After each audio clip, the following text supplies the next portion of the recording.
Bueno, estamos en nuestro onceavo, no, 12, nuestro 12, Décimo capítulo 12, primero. décimo segundo, Décimo segundo. décimo segundo podcast. Estoy con un invitado muy especial, recontra especial.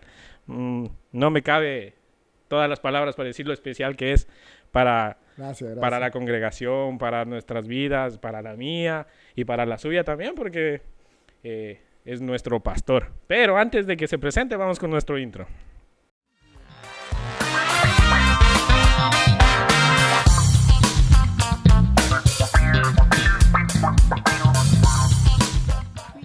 Exneos.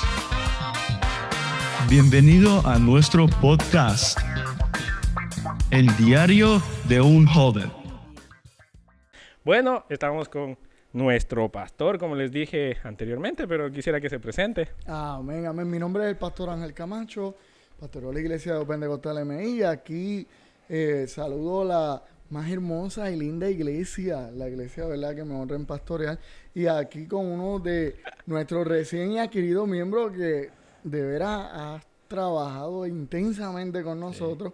Y gracias, César. Yo sé que hay gente también de Ecuador que te está viendo, así que saludo allá. Sí, gracias por vernos, por escuchar esto. Estamos hablando sobre, hablamos sobre la adoración, hablamos sobre la iglesia, hablamos también sobre el Espíritu Santo. Y hoy, pues quisiera que nos resuelva todo este tema, porque todo conlleva, la adoración conlleva a una entrega. La entrega conlleva la humillación nos lleva a la iglesia nos lleva a todo lo que hemos hablado. Y en la iglesia encontramos a Jesús, que hablamos con Enrique sobre quién es Jesús en nuestra vida y qué es lo que puede hacer con nosotros. Y después hablamos con la otra persona que de la Trinidad, que es el Espíritu Santo. Seguro. Entonces, ¿qué es el Espíritu Santo, pastor? Pues mire, esa es una pregunta que en sí mismo es complicada de resolver porque Dios es complicado. Así Yo siempre le digo a mis estudiantes, si fuera fácil entender a Dios, Dios no fuera Dios. Claro. La idea de no entender a Dios es que nuestra mente, la cual es finita, trate de entender un Dios infinito. Y claro está, ante esa capacidad se nos hace difícil. Así que entender a Dios es un poquito complicado. En cambio, la Biblia nos va a ayudar a poder entender un poco más sobre lo que es Él. Y pues quien trabaja más sobre la idea del Espíritu Santo, no solamente del Antiguo Testamento, sino es Jesús. Yo siempre comparo esto con el asunto de que si yo veo a alguien salir de una casa, pues yo la puedo describir desde afuera, pero nunca podré describirla desde adentro a menos que entre. Claro, exacto. Solamente el de adentro sabe cómo es lo que está adentro. Así que para saber lo que está adentro le tengo que preguntar a esa persona. Claro. Por lo tanto, la Biblia nos enseña que nadie subió, sino que solo uno descendió.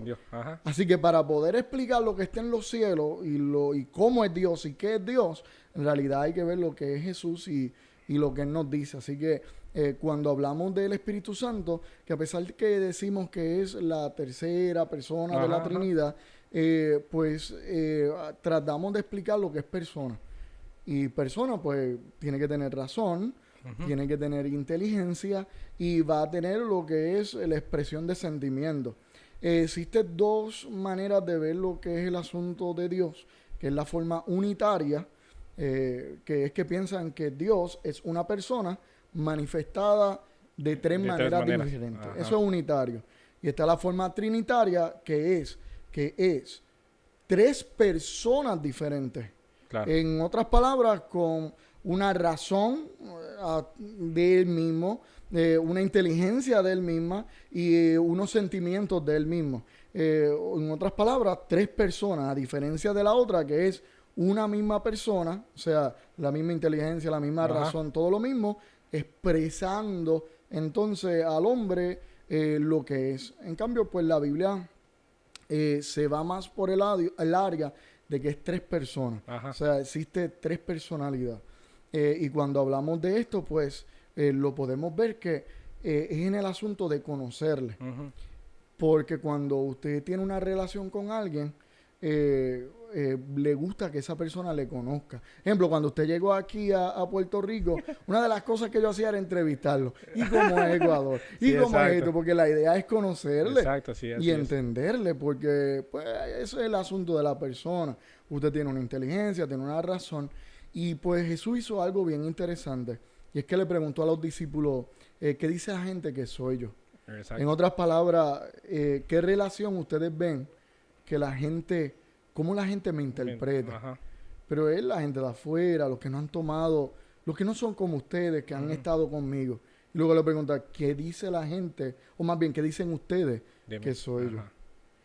Y es que es donde nos enseña que la intención de Dios siempre ha sido que le conozcamos. Exacto. Sí, sí. Que le conozcamos.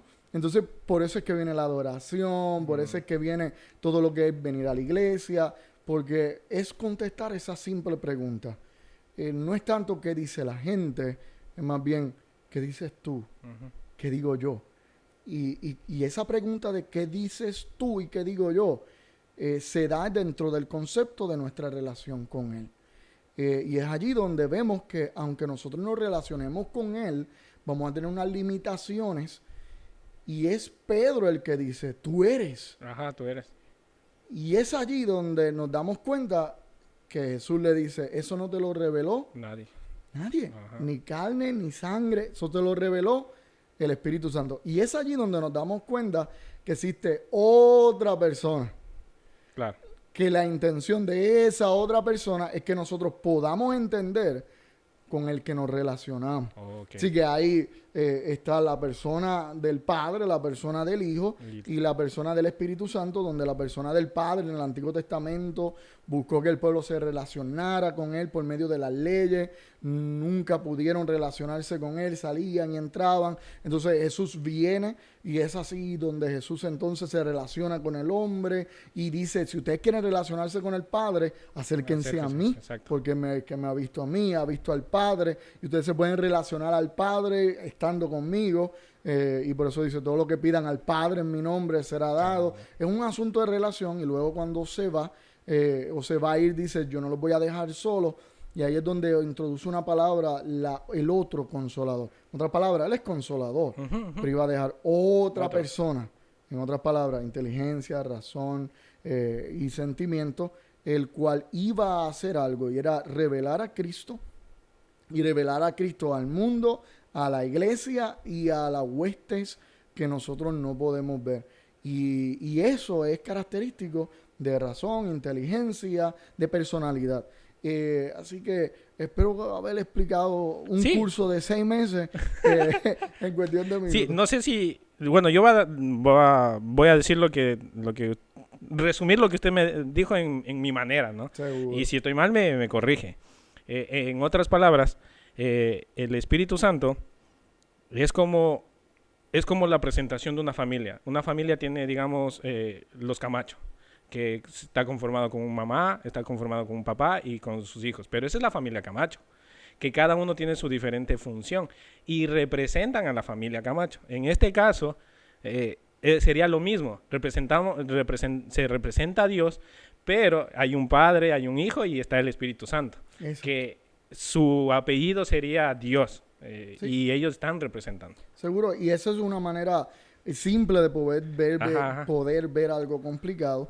Pero más que Dios ser un apellido de Exacto, lo que sería para nosotros, más bien es un atributo. Sí.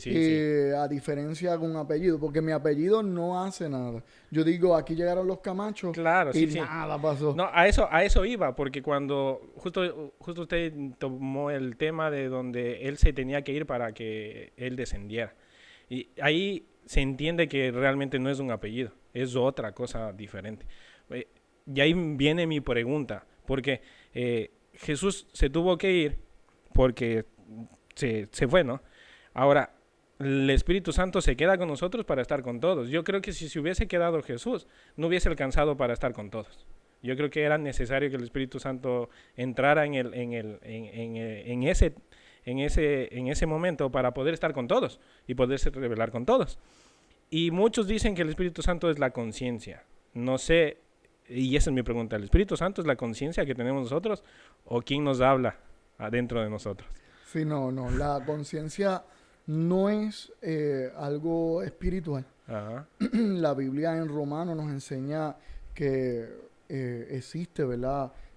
Lo que es la ley del corazón, y que esa ley del corazón es la que en muchas ocasiones nos va a corregir. Pues claro está, la palabra conciencia no es parte del lenguaje de Romano, pero entendemos que la ley del corazón, lo que hoy nosotros le llamamos conciencia. Ujú. Y luego entonces está la ley de Dios, que es ya lo que el Señor desea, lo que el Señor, ¿verdad?, busca. Ahora, siguiendo con el asunto que usted me traía, es esto. Elías, el profeta Elías, Ajá.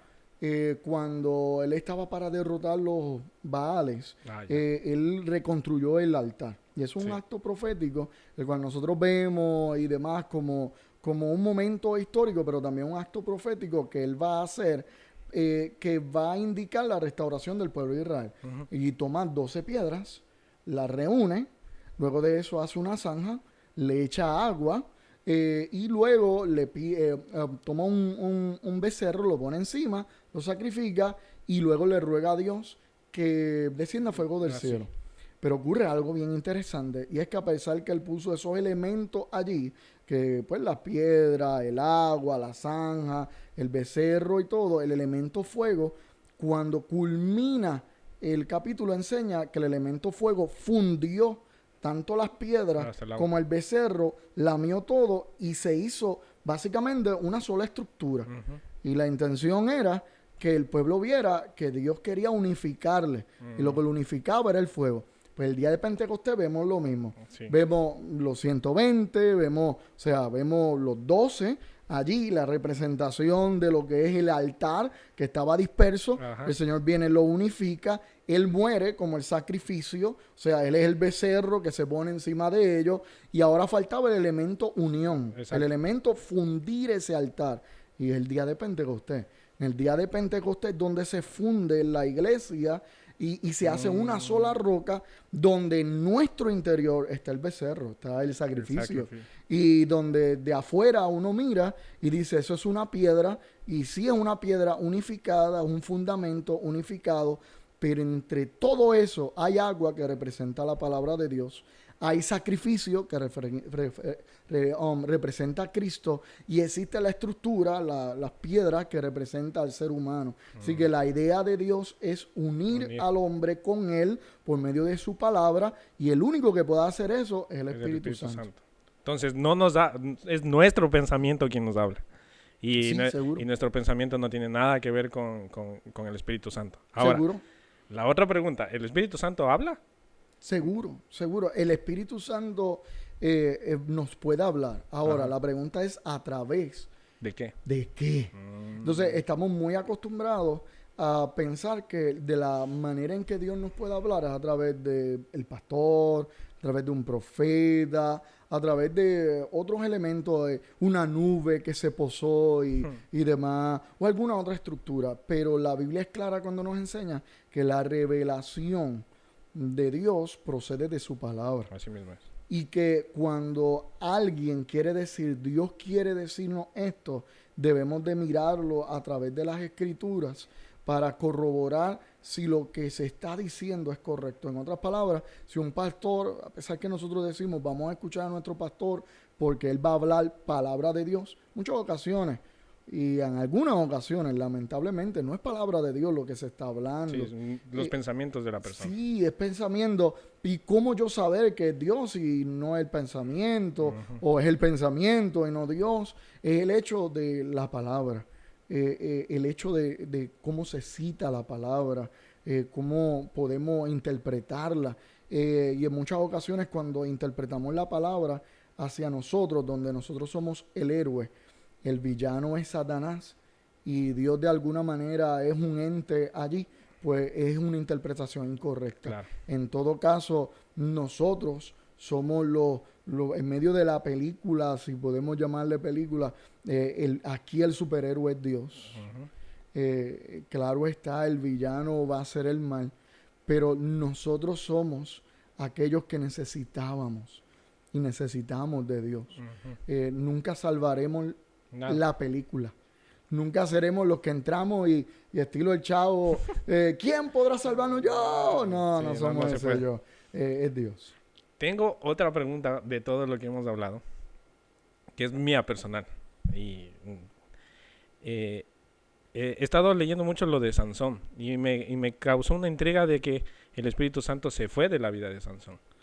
Eso puede pasar, puede ocurrir actualmente que el Espíritu Santo se vaya de mi vida a pesar de que yo haga cosas como Sansón, liberó al pueblo, mató a un oso con esa misma boca que mató a todos, pero no estaba el Espíritu Santo. Es como que cuando yo leía eso yo digo, pero ¿y cómo hizo todo a través de las cosas de Dios? Pero o usando el nombre de Dios o haciendo lo que Dios Seguro. quería que él hiciera sin tener al Espíritu Santo porque se fue de su vida.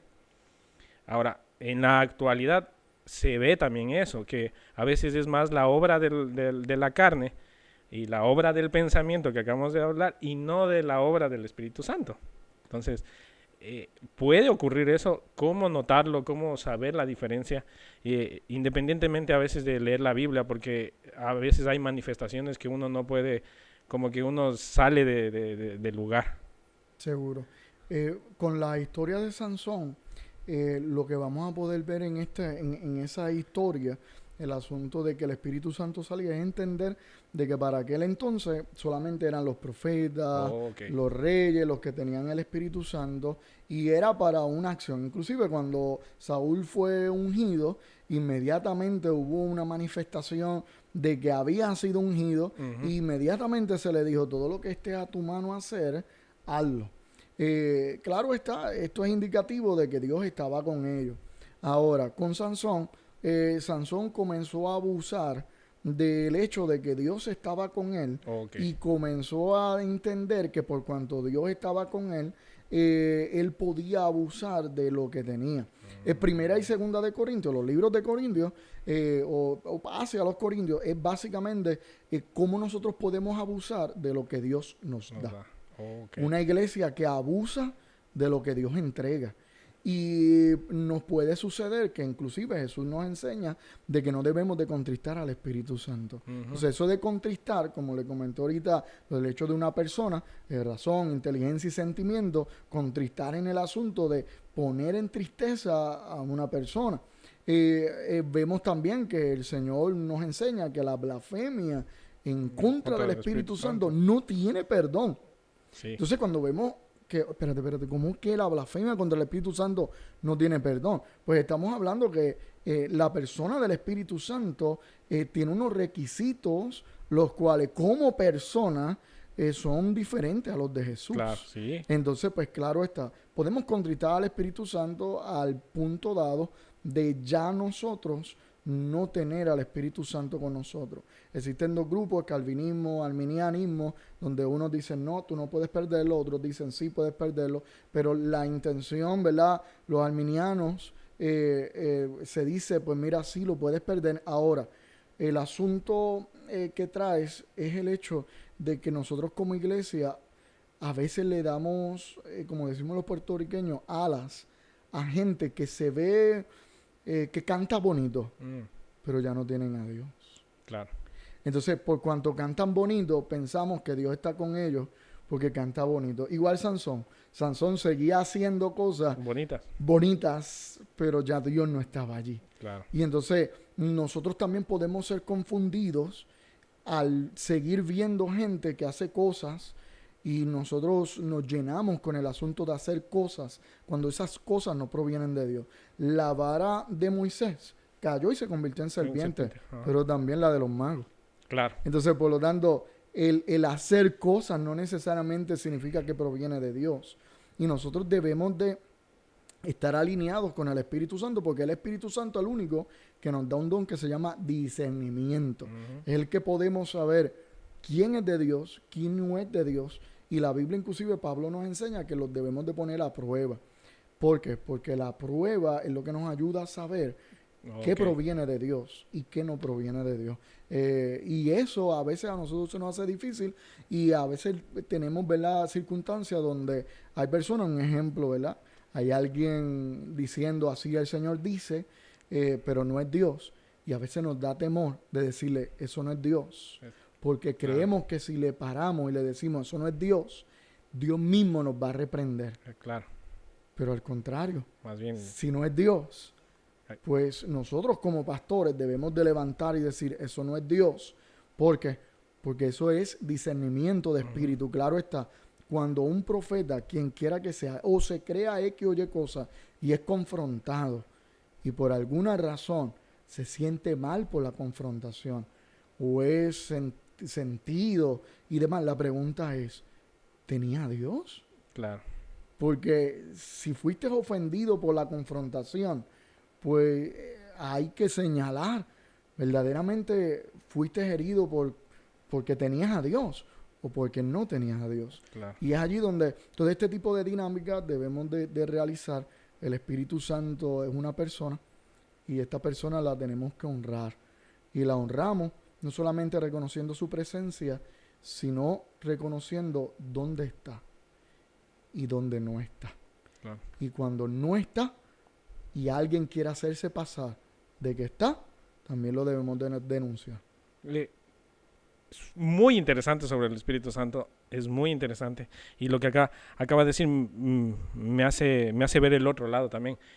Que esté el Espíritu Santo y nosotros no lo veamos. Porque mucho se ve al revés, que mucho se da, pero no está. Pero ¿y si está y no lo vemos? Seguro. O sea, yo creo que ahí es donde sería más crítico el hecho de analizarse si estamos en el ministerio correcto, si estamos siendo guiados con la persona o si estamos siendo discipulados, porque yo creo que el hecho de ser discípulo del Señor no es que me dio una medalla al mérito y ándate nomás por ese mismo camino. No, no se supone, dice en la Biblia, ir a ser discípulos y enseñándoles. Alguien tuvo que haberme enseñado todo lo que yo sé. Lavarme los dientes, orar antes de comer, que se vuelve una rutina después, pero es mucho más el hecho espiritual. Y algo que me llama más la atención es que el Espíritu Santo está para consolar. Y eso es que Él siempre está en los momentos en los cuales nosotros nos sentimos solos, pero nosotros no lo vemos. ¿Por qué pasa eso? Eso es lo que yo le decía al inicio. Está el Espíritu Santo, pero no lo vemos. No sé por qué pasa eso con lo que ahorita habló. Seguro. Seguir a Dios es un acto de fe. No le vamos a ver.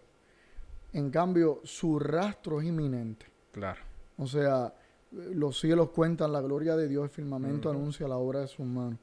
Así que su rastro es inminente. Caminar por donde Él caminó es un asunto de seguir sus pasos. A veces nosotros queremos que Dios esté y que nos muestre su presencia para nosotros confirmar de que Dios está, pero la pregunta de esto debería ser, ¿el producto de nuestro deseo es producto de la fe? ¿Es una pregunta de fe o es una pregunta de la duda? No de que es la duda la que exige. Si estás aquí, muéstrate. Claro. Ejemplo, iba el Señor caminando sobre el mar y el mismo Pedro le dijo, si eres tú, Voy. dil para que yo camine. Si eres tú.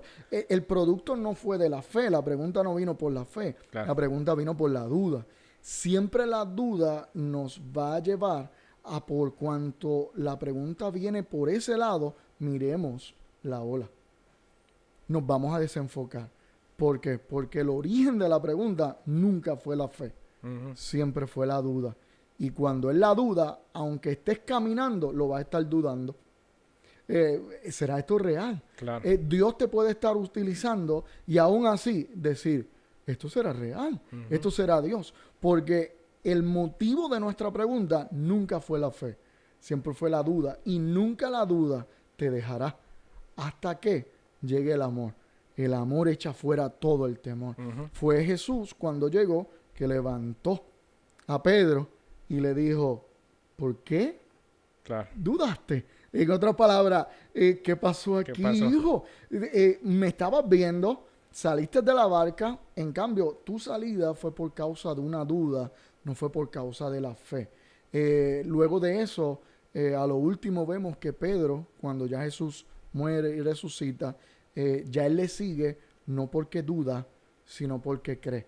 Y cuando uno cree y sigue al Señor porque cree, aunque no lo vea, aunque no lo sienta, Ujú. le cree. Y quien se encarga de mantener eso es el Espíritu Es el Santo. Espíritu Santo. Oh, wow. Súper interesante. Súper interesante. Tengo muchas preguntas todavía. Se Eso es me, bueno, se me eso es despertó algo dentro de mi cerebro. Pero la última. Cuando usted dice que la duda y la certeza y todo eso, eso quiere decir que cuando nosotros dudamos no está el Espíritu Santo.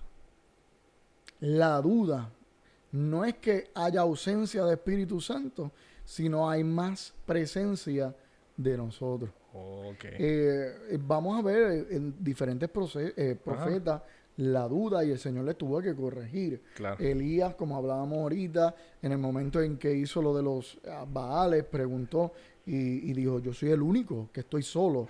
Y el Señor le dijo, no, todavía hay 3,000 que no han doblado sus rodillas a Baal. O sea, la duda puede surgir, pero nosotros debemos de reconocer que la duda proviene, esa pregunta proviene por causa de la duda. La fe no pregunta a Dios. La fe nos cuestiona a nosotros. Claro. Es una gran diferencia entre la duda y la fe. La duda siempre le pregunta a Dios. Uh-huh. La fe siempre me pregunta a mí. Ve, cuando yo estoy en una situación difícil, la duda dice, ¿dónde está Dios? Claro. La fe dice, ¿sabes que Dios está aquí? Claro. ¿Ve? Es una gran diferencia, porque la duda cuestiona la presencia de Dios. La fe cuestiona cuánto tú sabes que Dios está allí. ¿Por qué?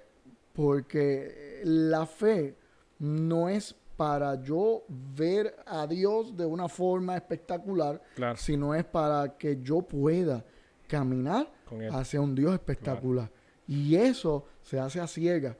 Y a ciega implica de que no estás viendo, simplemente estás dejándote guiar. La duda siempre te va a decir, ¿tú crees que vas bien? Para mí que tú vas mal. Tú te estás desviando. Dios no está. Eso que tú sigues no es real. Pero la fe te sigue diciendo, a la izquierda no, a la derecha. Okay. Sigue delante. Y eso es parte de lo que nosotros debemos hacer. Siempre cuestionarnos a nosotros de dónde proviene la pregunta, para nosotros entonces caer en cuenta que a veces de dónde proviene la pregunta revela en qué estatus estamos con Dios, cuál relación estamos con Dios. Pero es parte del ser humano, es parte del crecimiento. Lo que usted acaba de decir prácticamente es la lucha entre el cuerpo y el espíritu. Que obviamente el cuerpo tiene diferentes manifestaciones y el espíritu hay otras manifestaciones. Sí. No se contraponen, sino es una lucha diaria, dice Pablo. Que incluso hasta las llagas que él tuvo fueron por causa del evangelio de nuestro Señor Jesucristo, que los cuales nosotros también deberíamos presentar, no llagas físicamente, pero sí la duda, sí la certeza, sí la convicción, no es verdad o sí es verdad. Esas son las luchas que tenemos diariamente los cristianos o los que seguimos a Jesucristo de verdad. Entonces, perdona que te interrumpa, César. Una de las dudas que tenía Pablo, cuando él le dice al Señor, mira, necesito que me quites este yugo, esto que yo tengo, y el Señor le dice, bástate de mi gracia. Básicamente su pregunta era, mi intención es seguir ayudando a las iglesias y este yugo me aguanta. Señor, ¿lo puedes quitar para yo proseguir? Y el Señor lo que le dice, no, tan sencillamente no, bástate de mi gracia y continúa. Por lo tanto, cuando vemos eso, es allí donde podemos ver que en ocasiones nosotros como personas vamos a mirar cómo es que Dios nos trata y vamos a preguntarnos, espérate, pero yo he hecho esto y esto, ¿qué tal, Señor, si tú haces esto? Claro está, si no sucede, no le decimos, ¿pero por qué, Señor? Pero el Señor siempre tiene una contestación. Y la contestación es, bástate de mi gracia. En otras palabras, entiende mi propósito en ti y estás conforme. Y ese es el detalle de nosotros como seres humanos, la conformidad. No estamos conformes. Sentimos que Dios pudiera dar más para nosotros dar más. Y el Señor nos enseña que aún podemos dar más teniendo una cruz encima. Caminar con la cruz. El Señor les dijo, toma tu cruz y sígueme. Sí, y justo con eso sale la última pregunta. Esta es la última, pastor. El hecho de tener una iglesia ordenada no significa que tampoco esté el Espíritu Santo. Lo acaba de decir con lo que dijo ahora. Y muchas iglesias, no estas, sino muchas, dicen, si no hay orden, pues no está el Espíritu Santo. Pero eso quiere decir que en el desorden no está el Espíritu Santo. ¿Es verdad eso o no? Lo que sucede es que ¿qué orden es lo que estamos hablando? Ajá. Porque está nuestro orden y está el orden de Dios. Yo puedo ubicar unas sillas de una manera y si alguien las coloca de otra forma, que entiende que es su orden, pues cuando las mira a mi orden va a decir que está en desorden, cuando en realidad está a mi orden. Y eso sucede mucho en los matrimonios. No nos vamos a meter allí, porque imagínate. Pero uno va a decir, no, yo lo quiero de esta manera, y la otra persona va a decir, yo lo quiero de otra manera. Claro. Por lo tanto, el orden, viéndolo desde ese punto de vista, puede variar. En cambio, el orden de Dios ya es otra cosa. Y cuando se tiene que ver con la manifestación de Dios y la manifestación de lo que Él hace, el orden lo determina Él. No lo determinamos nosotros. Orden puede ser el escupir y hacer lodo para crear. Y eso es ordenado. Mientras que yo vea eso y pueda decir que es no sanitario. Claro. Yo puedo ver eso. Ahora, Dios establece el orden, no yo. Ante eso, los dones, la manifestación de los dones, tienen orden. Pero el orden no lo establezco yo. Claro. Lo establece Dios. Y ya eso sería otro tema, un poquito más también extenso, pero el orden lo establece Dios. Cómo es que se habla lengua, cuándo se habla lengua, el asunto de cuándo se sirve, cuándo no se sirve, el asunto cuándo se profetiza, cuándo no se profetiza. Todo ese tipo de cosas es de una manera ordenada, pero el orden no lo establezco yo. Claro. Lo establece Dios. Y mi conocimiento de ese orden, el que va a establecer entonces cuando alguien se salió del orden. Alguien puede estar hablando en lenguas de una manera tranquila, sin nada a su alrededor. En cambio, hacerlo en el desorden bíblico. La idea es orden bíblico, no el orden que yo establezco. Así que eso ya sería otro tema que es bien chévere, pero... Que vamos más adelante, obviamente. Esto recién comienza. Para resumir, dejémonos guiar del Espíritu Santo. Seguro. Yo creo que eso es lo que realmente queremos poner nuestro pensamiento, queremos poner nuestras acciones, queremos poner nuestro cuerpo, queremos poner hasta nuestro dinero, queremos poner todo. Cuando el Señor lo único que nos está pidiendo es que nos dejemos guiar por Él.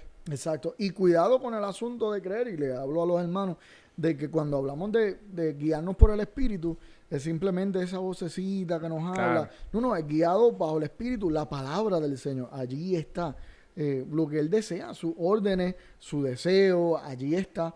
Y debemos de seguir eso al pie de la letra, porque entendemos que mismo Señor lo dijo, en ella es que ustedes van a encontrar la vida. Y entonces, pues, si eso es así, hay que seguirla.